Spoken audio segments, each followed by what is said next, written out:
Hey guys, it's Eric with the Miller Park Minute. We are back doing another podcast, day 2 of 2024. For some odd reason, all other sources are not working. So if you're catching this stream, this is the only current stream.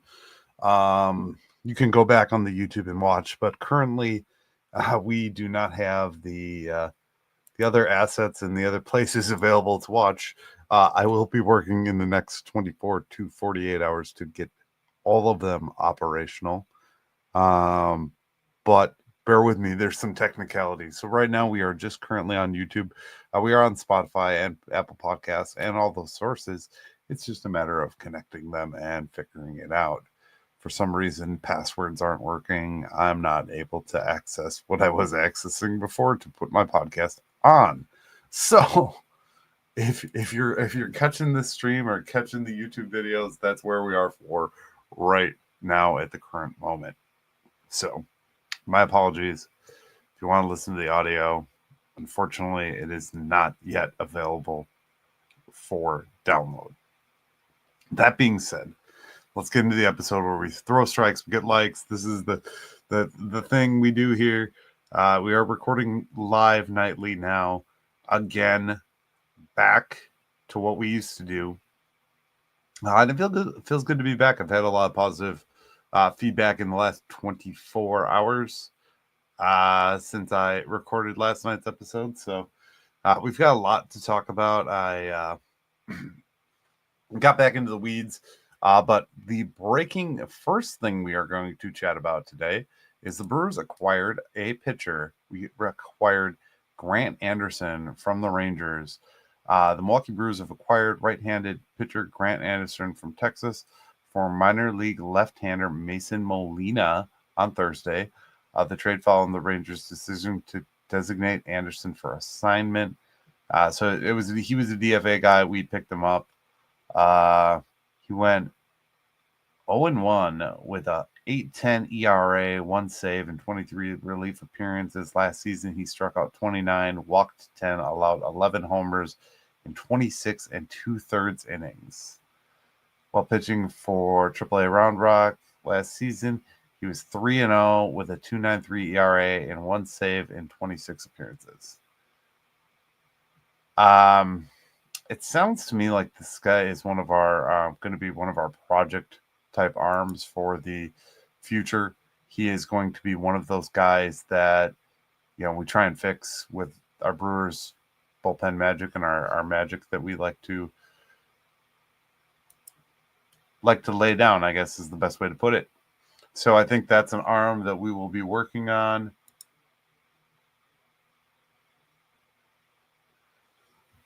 And I think that's one of the things that we are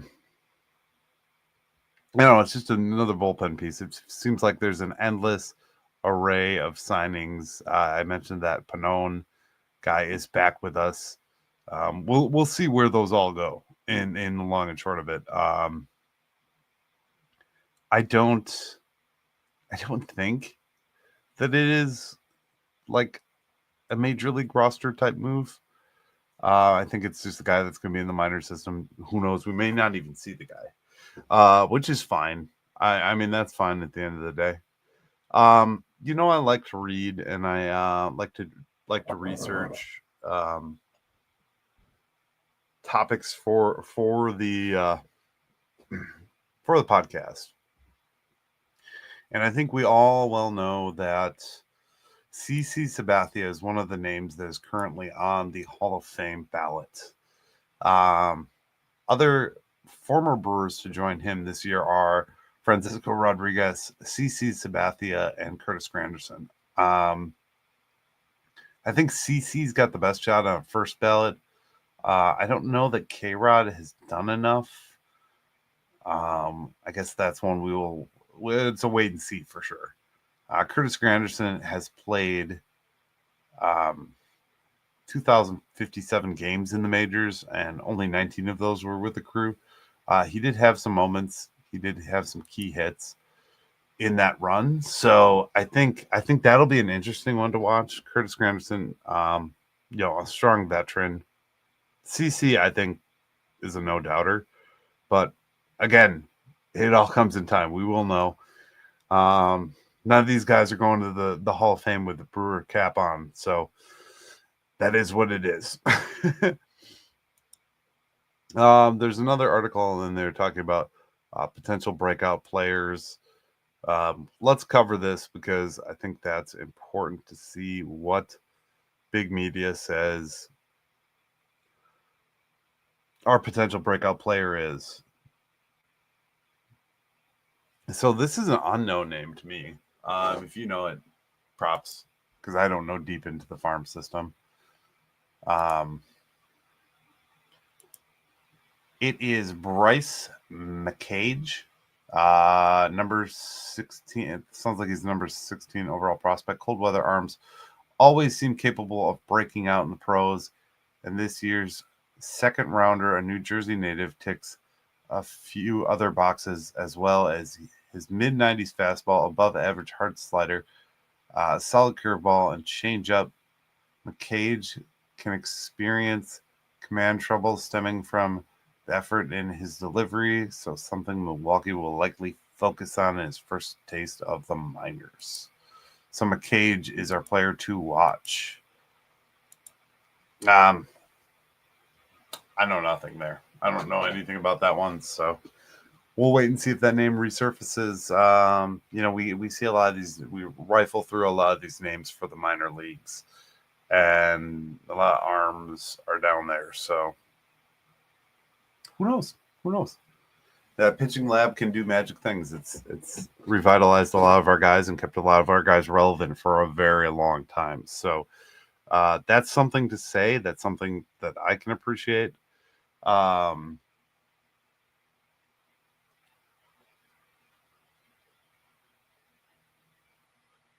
We are going to be starting a new venture here. And if you guys follow Brewers podcasts and are a fan of Brewers podcasts, such as I am, and that's part of the reason I'm here. I think I've always told you guys that one of my goals in creating a podcast and talking is because there is nobody talking.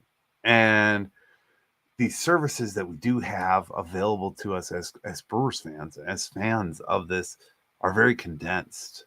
They're post games, they're the talk after the game that can be a 15 to 30-minute show.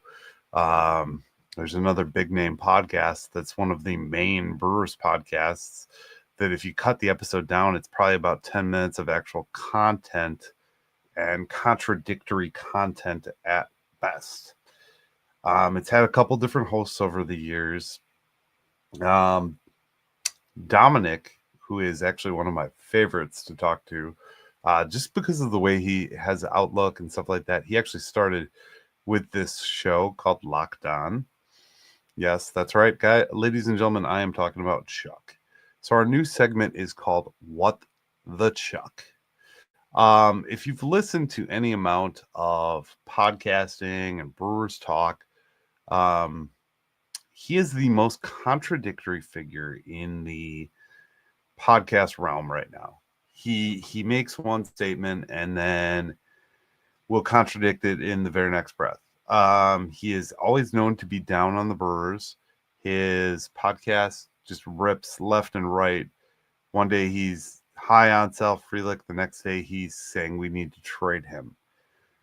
So in today's episode of What the Chuck, we were talking about the fact on his most recent episode that I downloaded, listen to. Yes, I do listen to him, even though I don't necessarily agree with his point of views. He's one of these guys that relies on his resume of being on the radio for many years. And he's older. I just don't think he gets the modern generation. He's an old radio head, and it just, I don't know.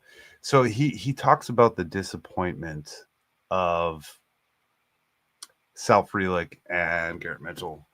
Now, as we well know, guys, you're not going to have, you're just not going to have guys come out and be 300 hitters. And, Sal Frelick has come in and he's played a role and he's taking on positions that he's trying. He's trying to do everything he can to contribute. He came in, I'd say, with almost higher expectations. Just his first game and his debut and his first at bats. But let's talk about where he did shine here for a minute. So 2023, he was in 57 games with us. In 2024, he had 145. So you get more sampling. He had for higher average in 2024. His OBP was a little bit less. Slugging was still a little bit less, but he had an OPS. And remember last season we talked a little bit about OPS, and Butcher gave us some lessons on what the OPS really means and all that. 655, which is kind of that mid-pack, that expected range. That's kind of where you want guys to be.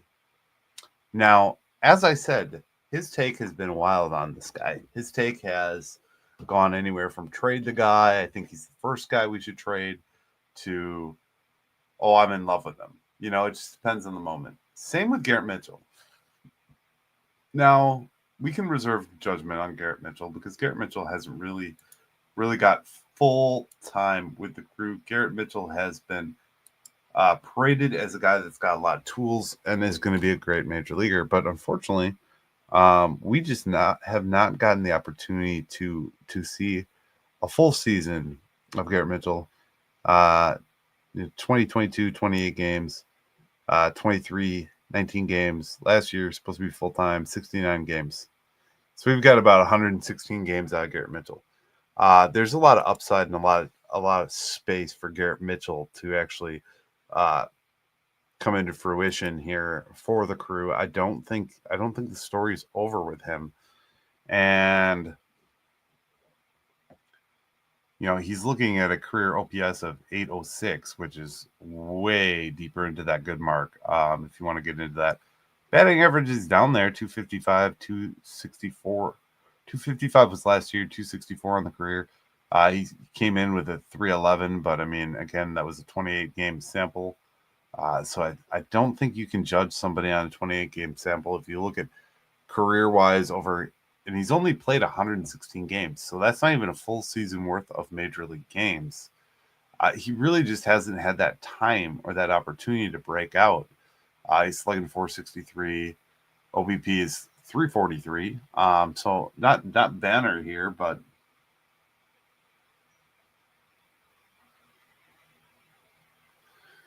we look at these things and we say as a whole that you have to judge a book, like you have to judge these players as they come and as they do good. I mean, Orlando Arcia wasn't the greatest shortstop we ever had, but he had some great moments. You know what I mean? So I think to judge players and to flip-flop and make decisions at the drop of the hat is a terrible thing. If you listened to Chuck 2 years ago, when he started with Lockdown, he was all on Garrett Mitchell and all on for the Young Guns and Sal Frelick coming up. So I think it just changes with time. I really do. And I know I've given takes on players and things where I flip flop. So it's part of the business. But he can honestly flip flop from episode to episode. I'm sure if you've spent any amount of time listening to his podcast, you would know that. So that's the Chuck of today. His take on Sal and his take on Garrett. Garrett really, I think, is the biggest one that bothers me, just because he hasn't had a full season yet. You know, if you go back to Sal pretty much had a full season. If anything, you know, you're looking at, over 2 years, Sal has logged 202 games, where Garrett Mitchell over 3 years has logged 116. Garrett Mitchell has time left. That's why we have these couple years to develop these players. You got a 5-year window of ARB. And it'll be interesting to see where these two go. Seeing as they're more permanent fixtures. The other guy that's kind of in that mix with these two is that Blake Perkins. Blake Perkins is kind of that streaky guy, but I will kind of see where that all falls out. I did want to move on to the next portion. I'm going to cover the current roster. So we're going to talk about position players strictly today, and then we're going to get more depth in the pitchers and what we have. I really want to talk about just the kind of the depth charts as we see it right now. Of course, we got the easiest position is the catcher position. Lockdown, William Contreras. We'll have a backup. We'll have a backup or two. That's a lockdown. He can DH. He's going to play a lot of games. There isn't much you can't say about William Contreras. William Contreras already has several awards under his belt. He's going to be a perennial. He's one of those guys I wish we could lock up for the long term, but I don't think that's going to happen. But he came in this year and really just owned, and that's what we want to see. So career stats, career 2024 stats: 281, 365, 466, 831. Really, really solid consistency for a catcher. 23 bombs. We don't have to worry about that position. So now as we go into the infield, as we go around the field here, we're going to start at first base. First base is Rhys Hoskins. Now Rhys, we had on a 2-year deal. Rhys was that big contract, quote unquote, the Brewers signed for a 2-year deal. You're paying a guy about $30 million over 2 years. Last year, wasn't quite the bounce back that we had hoped. He actually hit less overall in 2024 over 2022. But a guy like that, a gamer player who's been around the league for a while, is something that we want. I don't think we want that old head. A lot of people mentioned Paul Goldschmidt. I don't think we want that. I'm going to give Rhys a chance. He could bring the bat back in full swing in 2025. 26 home runs. I mean, that's a value add right there. He's a couple off of his career high is 34. So, I mean, he's not too far off. He kind of ranges in that 20 to 30 home run kind of category. So if we can keep that coming from him, similar or same thing, that's good at first base. Second base is the question here. So I don't know what you guys' take is. My take is this. I think if you look at what Bryce Turang did as a turnaround here at second base, I think that's clearly his spot. Year over year, stat-wise, if you look at his 2023 versus his 2024, the guy made a tremendous quantum leap, as they say it. That was the big quote that was on the Breaking Tees t-shirt. The quantum leap went from a 268 BABIP to a 300 BABIP in 2024. Batting stats: 218 batting average to 254, 285 OBP to 316, slugging 300 to 349, OPS 585, which is that borderline bad, to a 665. So he came around. He's not going to be the big swing home run guy, albeit he had 7 home runs last season. But I like where he's at second base. Shortstop, we're going to skip for the moment. Again, that could be Bryce Turing's spot if they decide to switch him, but we do have other options. So, according to the depth chart, they're saying right now Ortiz is locked in at third base. Again, these are all projections right now. We're not actually anywhere close to what could be an official roster position yet. So if you look at Joey Ortiz was, of course, the piece that we got from Baltimore. He came in his first season with the crew, played 142 games.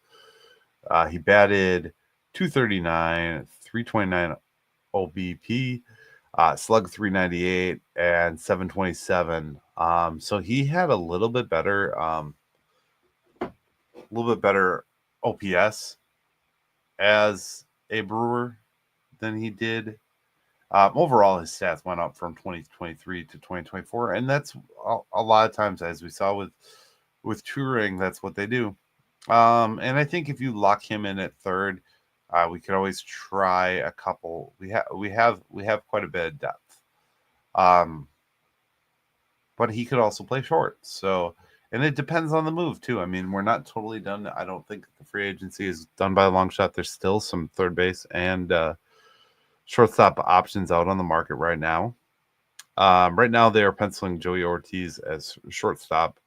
Bryce Turing is second option for shortstop. Then you go into Andrew Montestario and Vinny Capra and Caleb Durbin. I think Caleb Durbin does have a shot to be on the roster. The one name that I don't see on the depth chart for third base or shortstop is Tyler Black. Tyler Black is mainly slotted as a backup to first base, so to Rhys Hoskins. Now, Tyler Black is an interesting case scenario because he's one of those guys that was brought in, said to be the next great thing. They were trying him out at third base because they needed a third base.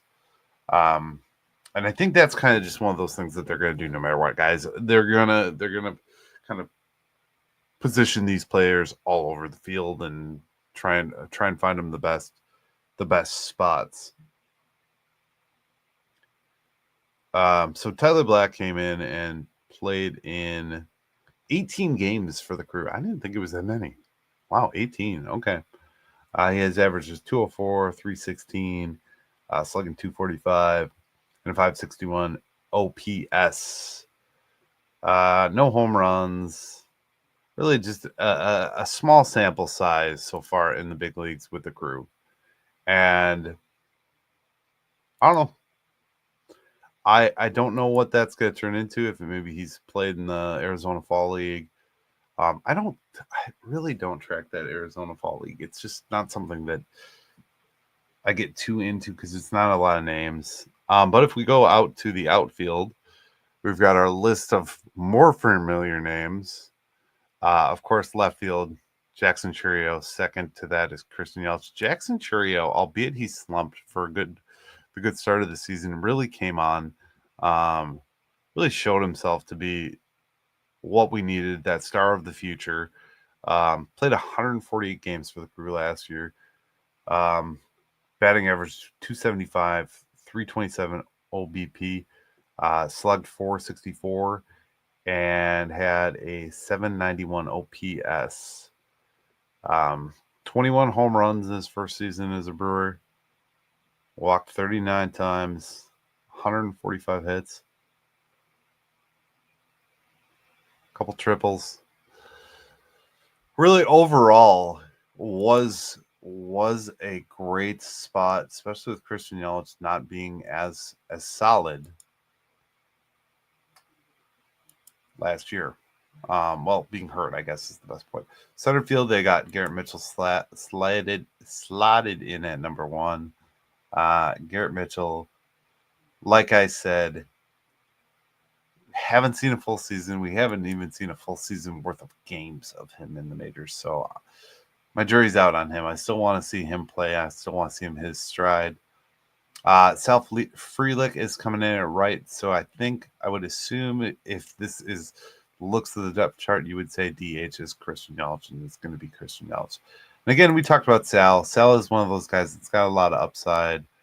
Um,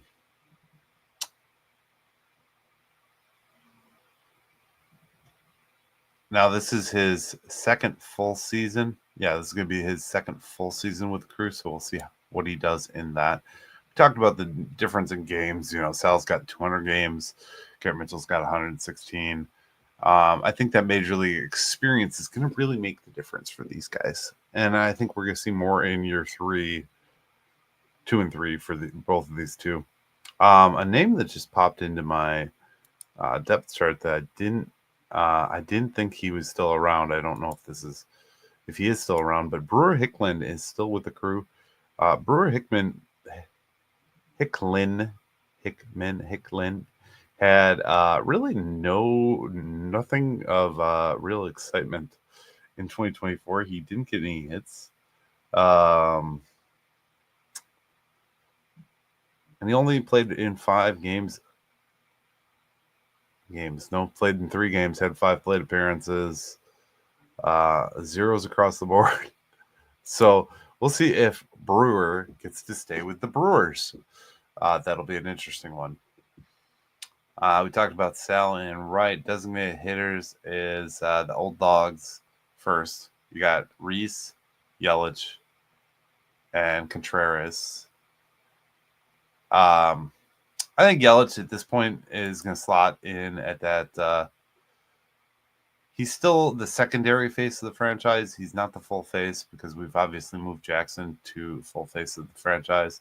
Yelich had a good season last year. Just he didn't play. He had the back surgery. We'll see how he bounces back from the back surgery in 2025. But of course, pretty solid numbers for Yelich: 315, 406, 504, 910. He was really coming on, and it's unfortunate that Yelich did not get to complete the season. He was even considered, in my eyes, close to an all-star. I mean, he should have been an all-star in my opinion. You can make an argument against that, though. I guess if you want to. But I really was happy overall with how Christian Yelich was in 2024.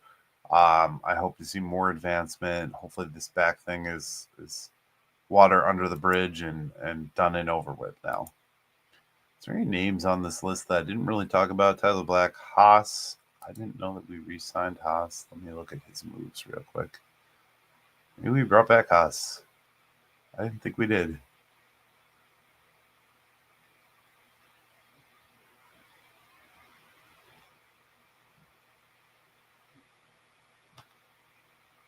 It says we have Haas on the depth chart, but that's not necessarily accurate.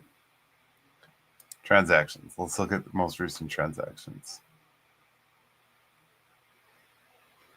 Tyler J, designated for assignment.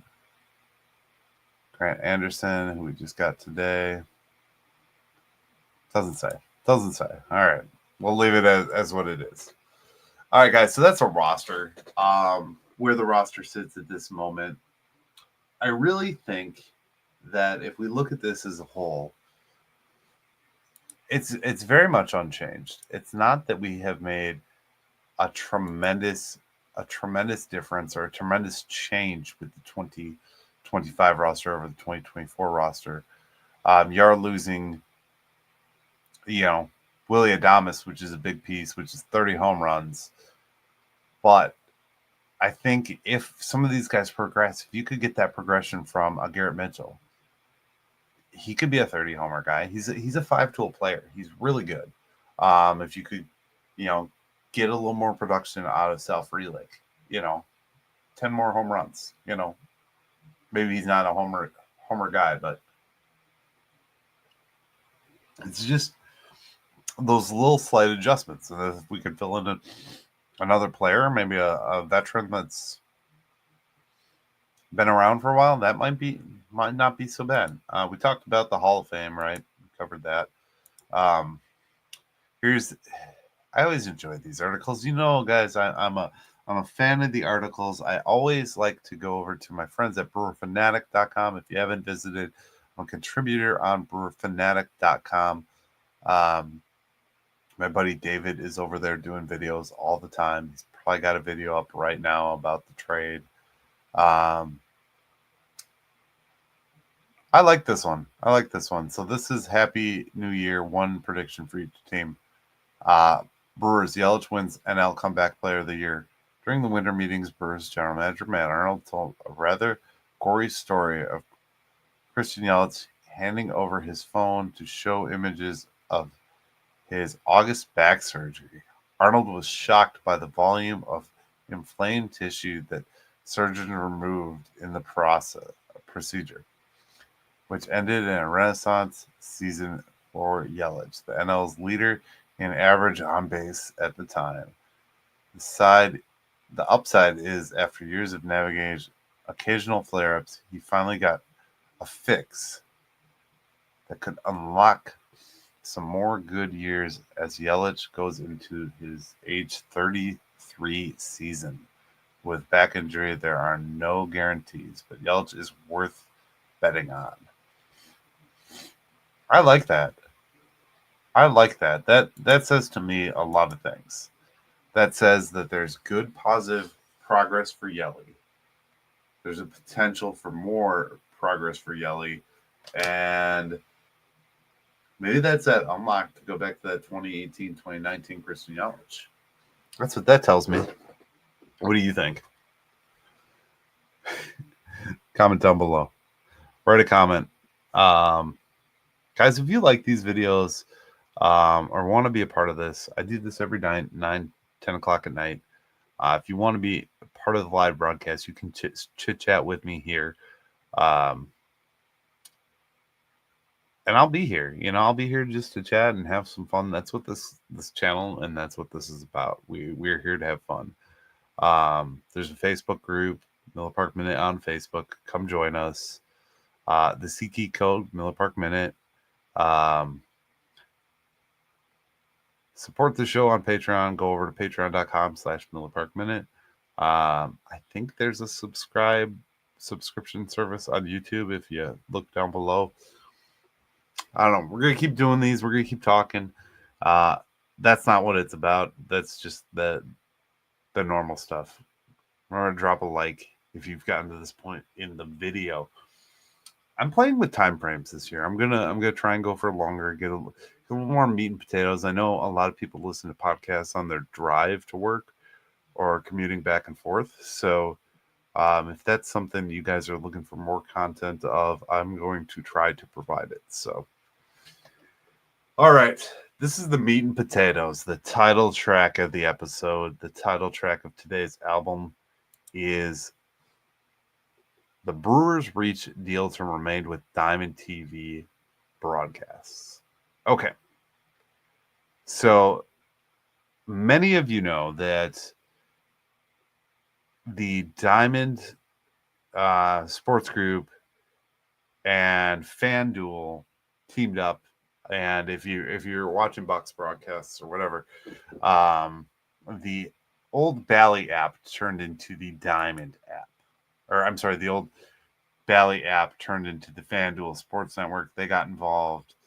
The Brewers actually announced and said they were done with this.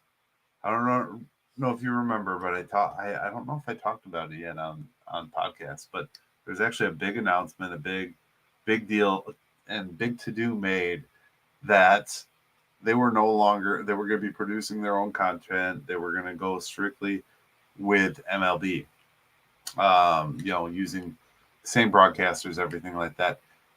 I think at this point, I think we know that the broadcast, or maybe you don't know, but the broadcast team, Dilly, Sophia, they're all technically employees of the Brewers. They just work under the umbrella of the broadcast. But I believe they're all contracted employees of the Brewers. They do a lot of broadcasts, and I can't imagine that maybe they're 1099 or something. I don't know how those contracts work. But that being said, the Brew Crew has maintained the contract with Bally Diamond, FanDuel, whatever you want to call it. So basically, there's not much change. In the article here, it talks about Rick Schlesinger says this is at least through 2026. So basically, we're going to a no change scenario into 2025 baseball. Basically, that means you're going to have the app or you're going to have the TV channel. They're just going to call it something different. It's probably still going to be in the same network tier. At least with the cable providers. I don't know about like what Dish is doing. I think Dish had it last year. I'm going to do all that research. We'll talk more in detail about how to watch Brewers baseball in 2025 in a few weeks here once we have all those details. But as far as right now goes, the new FanDuel TV will be back to the app that it was previously, the same previous setup. Now, many people, myself included, had problems with the app. The app was not perfect. And it's still going to be that way. I don't think this FanDuel TV is going to make strides in that. I would like to see them do that because I think that is huge for current viewership, especially with the model of TV that we're all in. I think you guys all know to get specialty NFL games, you got to have Peacock, you got to have the NFL Network, you got to have it all, basically. And it's kind of getting old. Schlesinger, though, said we're fortunate to have two really good options. And he was referring to basically the rights deal, basically them owning their own rights deal and or going back to FanDuel /Bally/Diamond. The new 1-year rights agreement with FanDuel Sports Network will replace an agreement between the Brewers and MLB that was announced in October. 6 other teams have made that move amid the changing landscape of regional sports network model. So basically what happened is this company owned like the rights to everything. Every single team was, with the exception of the big market teams that have their own broadcasting companies, they owned basically everything. So they went from a model of having everybody and everything to losing everybody because of the fall off of cable and all that stuff. So basically, the Brewers decided to go back because in their previous structured deal, revenue was more of a guarantee. Right now, a lot of teams and everybody is very worried, and I think this is where we're not seeing teams spend money. Everyone is very worried about where the revenue streams are going to come from. With the changes to broadcasting and to how all this thing how this whole thing works, I guess, how the entire setup works, is everyone's worried about losing money. So essentially, they're not wanting to spend as much money on players, sign free agents, because they don't know where the money's coming from. But smaller markets get a smaller piece of the overall revenue sharing pie from the national deals, the Apple deals, all that. So based on your market is how much money you make. So the Brewers were really worried about this, maybe not thinking that they could sell as many subscriptions. And this was all me reading between the lines, because why would you go back to something that wasn't working or that wasn't as efficient for fans? He's quoted as saying, the decision to continue our rights agreement with FanDuel Sports Network ensures that fans will have seamless access to watch the Brewers in 2025 while enjoying the same quality productions, roster, on-air talent that they've enjoyed over the years. We appreciate the efforts of Major League Baseball in supporting our continued long-term relationship with FanDuel Sports Network. We look forward to what we know will be an exciting year for fans watching at the ballpark, at home, and on the go. FanDuel Sports Network Wisconsin will deliver live games across cable and satellite, as well as direct streaming packages available through FanDuel Sports Network app, which, like I said, it's just basically replaced the Bally app. I've played with it. It's still as clunky as it was before. I tried to watch a Bucks game on it the other day, and it was like super confusing. In 2024, the Brewers telecasts average a rating of 5.0 in the Milwaukee DMA. That's the Milwaukee market.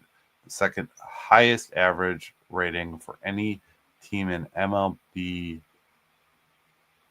trailing only Phillies. Wow. We had good watchership. Good, go fans. Starting in 2025, streamers go through the Brewers territory will be able to watch Brewers games through Amazon Prime TV.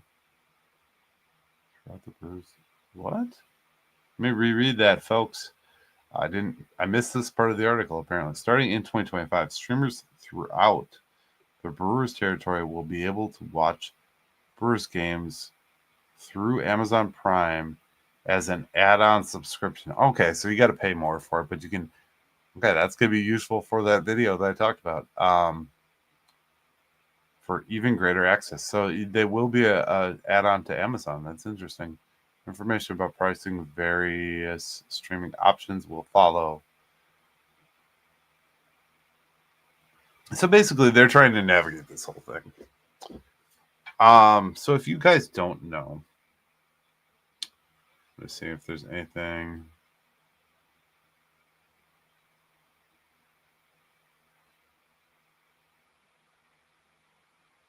So basically, if you guys didn't know, MLB cornered the market with MLB.TV years ago.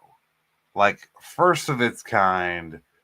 This service was bar none the best. And what happened is the whole blackout thing kind of made MLB TV not launch to the full level of its success and potential that it could have been.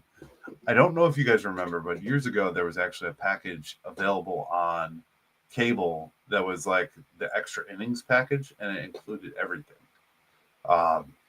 You obviously had your local broadcast for your local rights, but then you also had like the Yankees, the Rangers, every other team. You had every game every night, essentially.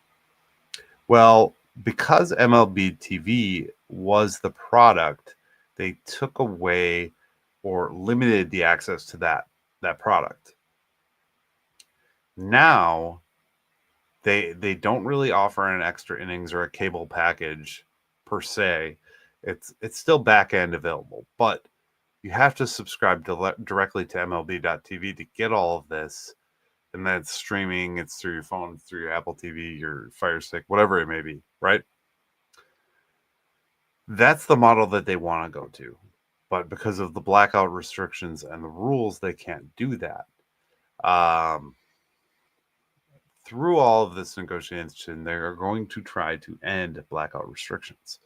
So where that streaming service that the Brewers were going to offer this year, I am sad to say it's one more year of blackout restrictions. Because of the FanDuel Sports Network, we are not going to get free reign, free access to just directly subscribe to the Brewers on MLB.TV. So we are forced to pay more money, is what this comes down to. It's going to be an additional charge on Amazon. It might be on a higher tier on DirecTV or satellite TV. Then, of course, the upcharge if you are a streamer and you pay for the Valley program. I think I paid $129.99 for the entire season last year, for the entire year of Brewers baseball. So we're going to get more on pricing on that in the upcoming weeks, months. Hopefully by the end of January. I don't know. I haven't seen anything yet, and I don't know if they're going to do another small bar event or a like a full size on deck. I think the fans have been pretty vocal about wanting an on deck, but I don't know that we're going to see that. I don't know that that's going to come back. I think they got away from it in the past, and so be it.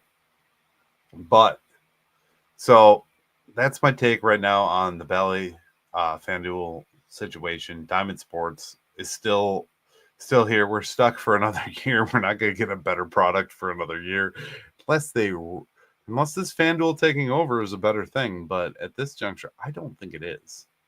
I think FanDuel is just going to regurgitate what they already had in the Bally app. So that's unfortunate. Now, time will tell. Time will tell. We don't know. We don't know. We really don't. I hate to say it, but it's sad. We don't know. I'd like a guaranteed product. I'd like to have almost to the NFL's level of the Sunday ticket. I'd like to see something similar to that where you can get all games, all access. The local ones are on the local channels, but I just don't think that's going to work. There's too many baseball games and too many people fighting over money and broadcasting rights. You know, we've got Apple, we've got Max wants to get into it. Amazon is obviously trying to work their way into a deal too. So we'll see. It's all up in the air yet. It's all up in the air. So that's all I have for you guys this evening. Thank you for coming in. Thank you for joining the Miller Park Minutes. If you haven't already, like, subscribe, drop a comment below. We really appreciate you watching. It's fun to be back doing this. I love talking Brewers. I love talking about this stuff. I get very into it. So, and if you want to come join along, 9 o'clock, 10 o'clock at night, drop me a comment or a message. You can go to the Facebook group and just message me and be like, hey, what time are you coming on? If you want to come on, if you want to chat with me, that's fine. But as always, guys, thank you for watching. This is the Miller Park Minute where we throw strikes and get likes. Have a great night or day.